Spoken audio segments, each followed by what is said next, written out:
Hello students, welcome back to our YouTube channel. तो आज का हमारा सब्जेक्ट है स्टैटिस्टिक। तो आज हम सब divided multiple and percentage bar diagram के बारे में देखते हैं और ये इस सब्जेक्ट का पार्ट 2 है। तो चलिए स्टार्ट करते हैं हमारा आज का वीडियो। तो पहला है सब डिवाइडेड बार डायग्राम। तो it is use to present data having 2 और मोर कंपोनेंट्स। तो ये जो बार डायग्राम है ये यूजुअली जब हमारे पास 2 से ज़्यादा कोई कंपोनेंट होती है तब हम ये डायग्राम यूज़ करते हैं। Bar representing the magnitude of a given phenomena is further subdivided according to its various components. तो इसमें हम जो सिंपल बार डायग्राम में डायग्राम बनाते हैं सेम वैसे ही करना है, बट इसमें क्या होगा कि जो हमारा एक बार होगा उसमें हम 2 से ज़्यादा कंपोनेंट्स को रिप्रेजेंट करेंगे। तो अब हम ये एग्जाम्पल देखते हैं। Consider a data given below the data showing number of students of college A and college B in various courses for BCom, MCom and BA।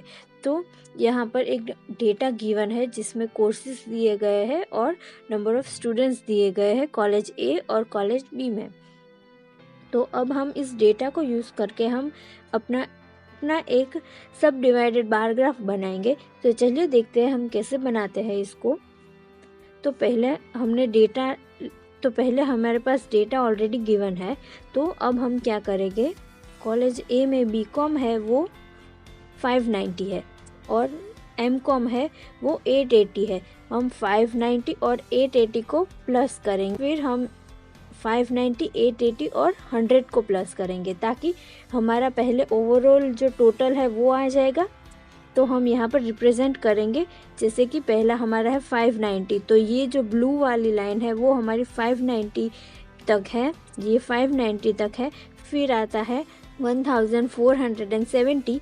तो हम डायरेक्ट 1470 तक का ग्राफ बनाएंगे, क्योंकि हमने ये दोनों को प्लस इसीलिए किया क्योंकि जब हम यहाँ पर इस डायग्राम को रिप्रेजेंट करेंगे तो हम इसका और इसका टोटल होगा। तो यहाँ पर ये और ये टोटल हुआ, इसीलिए हमने ये दोनों को प्लस किया। फिर जब हम इन तीनों को प्लस करेंगे तो हमारा 1570 आएगा। तो हम यहाँ से फिर जो 1570 जितना आता है उतना करेंगे। तो इस ग्राफ में हम एक से ज़्यादा कंपोनेंट को रिप्रेजेंट करेंगे, तो इसीलिए इसे हम सब डिवाइडेड बार ग्राफ या फिर कंपोनेंट बार डायग्राम भी कहते हैं।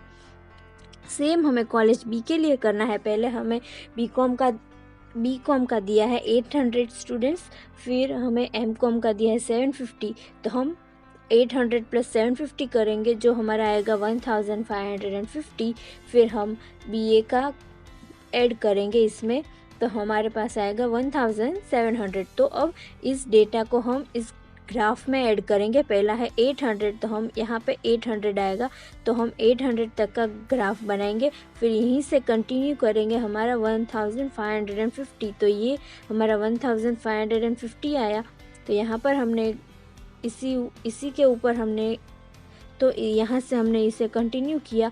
फिर हमारा लास्ट है हमारा 1700। तो हमने ये 1700 बना दिया और ये हमारा गिवन है ये और हाँ, ये डायग्राम बनाते टाइम हमें इसमें डिफरेंट कलर्स या फिर कोई डिफरेंट कीज़ यूज़ करनी है ताकि हम डिफ्रेंशिएट कर पाए कि ये कौन से कि ये एरिया किसको रिप्रेजेंट कर रहा है। जैसे कि ये ब्लू एरिया है वो बीकॉम को रिप्रेजेंट कर रहा है, येलो है वो एमकॉम को और ग्रीन है वो बीए को। और इस डायग्राम में स्केल है हमारा 1 unit is equal to 200 students. फिर नेक्स्ट है हमारा multiple bar diagram. In a multiple bar diagram 2 और more sets of interrelated data are represented. तो मल्टीपल बार डायग्राम में हम जो 2 से ज़्यादा सेट्स को एक साथ रिप्रेजेंट कर सकते हैं। Wherever a comparison between 2 or more related variable is to be made, multiple bar diagrams may be preferred। जब भी हमें 2 से ज़्यादा कोई वेरिएबल्स है उसे हमें कंपेयर करना है तो हम मल्टीपल बार डायग्राम को यूज़ कर सकते हैं। तो ये अब हम एक एग्जाम्पल देखते हैं। Consider a data, it is showing import and export of India for the year 2000 to 2004। तो यहाँ पर इस डेटा में इंपोर्ट और एक्सपोर्ट की डेटा दी गई है फ्रॉम द ईयर 2000 टू 2004। तो अब हम इससे अपना मल्टीपल बार डायग्राम बनाते हैं। तो ये है हमारा मल्टीपल बार डायग्राम, जिसमें हम दो से ज़्यादा या फिर दो वेरिएबल को एक साथ रिप्रेजेंट कर सकते हैं। जैसे कि ये हमारा ब्लू वाला है वो इंपोर्ट है, और ये येलो वाला है वो हमारा एक्सपोर्ट है। तो पहले हम इसमें सिंपली जो हम अपना बार डायग्राम जैसे बनाते हैं, रिप्रेजेंट करते हैं, बस सिंपल वही करना है, बट एक साथ करना है। पहला हमारा जैसे कि इंपोर्ट में है 7930, तो हमें पहले 7930 का एक बार ड्रॉ करना है। फिर सेम एक्सपोर्ट का हमें उसी के साथ टच में ड्रॉ कर देना है। जैसे कि हमारा एक्सपोर्ट है 4260, तो ये हमारा यहाँ पर है 4260। सेम हमें 2001, 2, 3, 4 के लिए हमें बना देना है। फिर आता है percentage bar diagram. Percentage bars are particularly used in statistical works which require the portrayal of relative changes in data. तो यहाँ पर पोर्ट्रेल मतलब डिस्क्रिप्शन, हम किसी चीज़ की डिस्क्रिप्शन देंगे उसे पोर्ट्रेल बोलते हैं।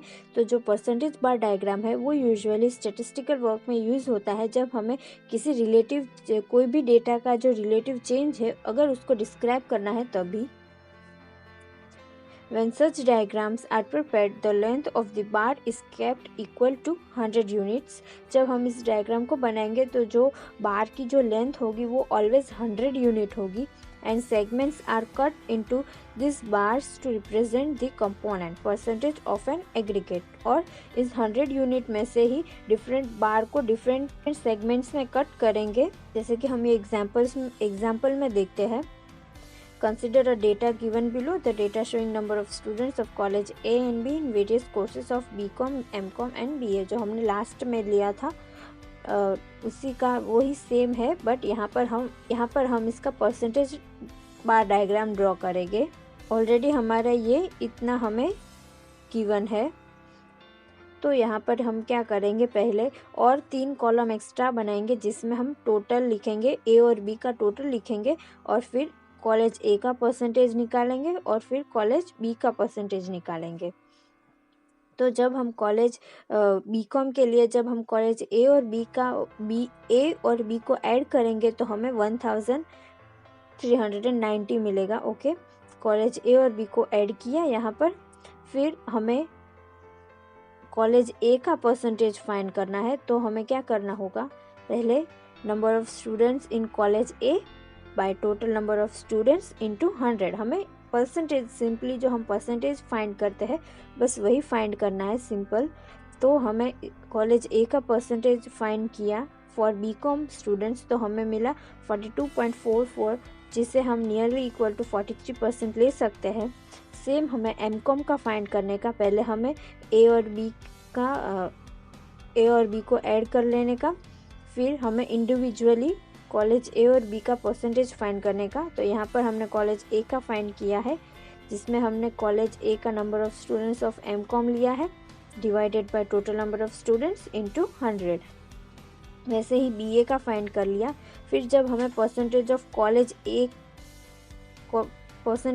कॉलेज ए का वैल्यू मिल गई तो हम कॉलेज बी का फाइंड कर लेंगे। सिंपली 100 से सब्सट्रैक्ट करेंगे तो हमें कॉलेज बी में बीकॉम के स्टूडेंट्स 57% मिलेंगे, एमकॉम के 46 और बीए के 60%।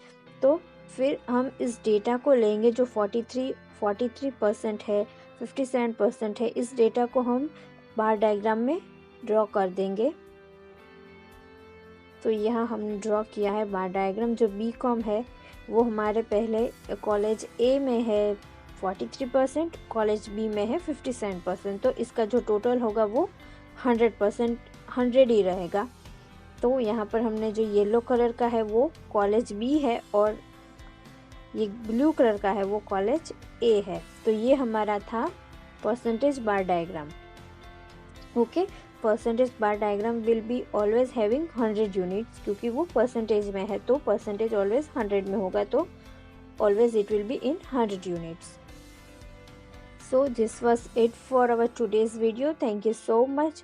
To follow us on our Instagram, you can also join to our telegram channel for more notes in PDF form and good quality. If you are new to this channel, do subscribe to our channel and do like our video. Thank you so much. Happy learning.